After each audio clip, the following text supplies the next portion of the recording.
afternoon. We're here with Congressman Tom Perriello, and we're in Washington, D.C. This is Life Choices, the movie. Welcome. Thank you for having me. Why are you so easy to get to? Well, it's my job. I think a huge part of being a representative in Washington is not just to represent when it comes to policy, but is to be the bridge between the people and the government that's supposed to represent them. So I'm home in the district every weekend. I'm meeting with everyone, and not just the usual suspects that always have a seat at the table in politics, but trying to get to those people who really felt like politics isn't for them. And youth are a big part of that. When we see you, we look at your website, what really touched me was a picture of you and a young girl from Charlottesville, Virginia. And you were reading a book with her, and it wasn't the norm. You were really engaged. You could very well see that you and she had something clicking, and that's unusual. You spent some time. Why do you do that? Well, people confuse me and Denzel Washington all the time, so I can see how that played out. No, well, first of all, I have 8 nieces and nephews that are 10 years old or younger, so I've read a few stories to kids. But it's also something where I've seen so much of the difference between giving our kids a chance or not, allowing every one of God's children to reach their full human potential. And, I've had sort of an interesting perspective because on the one hand, I've seen, school systems like I had in Albemarle County public schools that were just amazing, and other schools in our district that really don't offer the same opportunities. But I've also spent time in West Africa where the life expectancy is 34 years old, where kids were forcibly recruited as child soldiers and drugged and sent into battle at the age of 10 or 11 years old. And so when you think about it, even in the worst neighborhoods and school districts of our country, kids still have a better opportunity than anywhere in the world. And so when you look at that, we have to understand as adults and as leaders both sides of that. We should not be comfortable with the fact that not every kid in this country has an equal opportunity, but we should also make sure every kid understands they still have amazing opportunities relative to kids around the world, and they should appreciate that blessing and opportunity as well. I looked on your website, and there's so much information. You've made a choice to let the people know where you are and what you're going to do. You've been to people's homes, you've been to churches, you've been to schools. I looked at your schedule, and you'd make a rock star jealous. You were in Halifax County almost 20 times in less than 7 or 8 months. I thought, well, what do you buy the man that has everything? I guess some oil and gas. Well, I've put a lot of miles on the truck, and the hairline's receding for it, but it's worth every second of it. And most of the best ideas I've had up here have come from listening to people. The $2,500 tuition tax credit was focused particularly on those who might be going back to a community college or picking up a couple classes. For the first time, we included some of the textbook costs and ancillary costs because people said, hey, I might be able to afford the tuition, but think of all the other expenses that go along with that. That's right. All those things are part of the equation now. We worked on a telework tax credit to help people, help businesses hire folks to be able to work out of their homes. So a business in Northern Virginia that's thriving might be able to hire someone for half the price in Southside, and they're still able to make a good living wage for their family. Just recently, I passed an antitrust bill to remove the monopoly protections from health insurance companies, because this was something everyone agreed on in my district, from the Tea Party folks to the single-payer folks. People said, well, they should have to compete, they should have to play by the same rules as everyone else, and that's something we brought up, and we were actually able to get through the House with bipartisan support. So part of going home is to report back what we're doing here and be very clear with folks about that, and part of it is to listen and bring those ideas back to Washington. But one thing I believe very strongly is that most Americans are decent, intelligent people who do not expect to agree with you 100% of the time, but they do respect and expect you to come and tell you where they stand. And I think that that's what we've tried to do. You have everybody working for you. Why did you choose such a diverse palette of folk to work for you?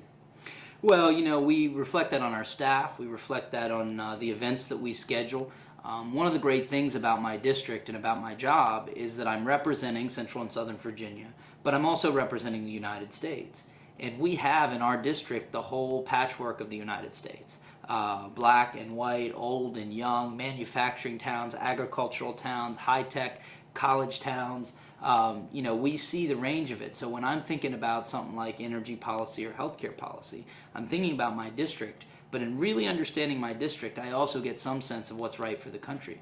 So if you're not hearing from all those folks across generations and across racial lines and ethnic lines, you're just not going to understand the true story of America and the true story of what we need right now. I like to talk about those grant support letters. There were over 75 written last year to different agencies and foundations. Why take the time to do that? Well, a big part of my job is to be a cheerleader for my district. And that, in order for me to be credible doing that, I have to do the due diligence to find the projects that are the best projects out there.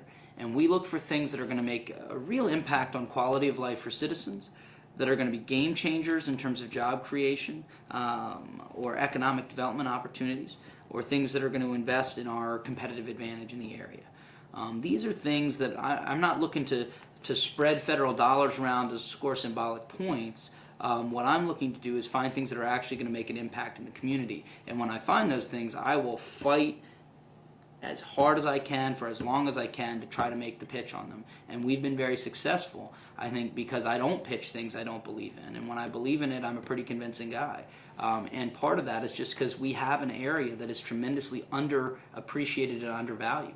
Southside Virginia is a great, if it were a stock, you would want to buy it right now, because with the workforce we have, with some of the infrastructure, with the workforce development that's begun, with the low cost of doing business, this is a great opportunity for a business to come in and be very competitive. So we're going to continue to find those opportunities to help make Southside even more attractive and competitive.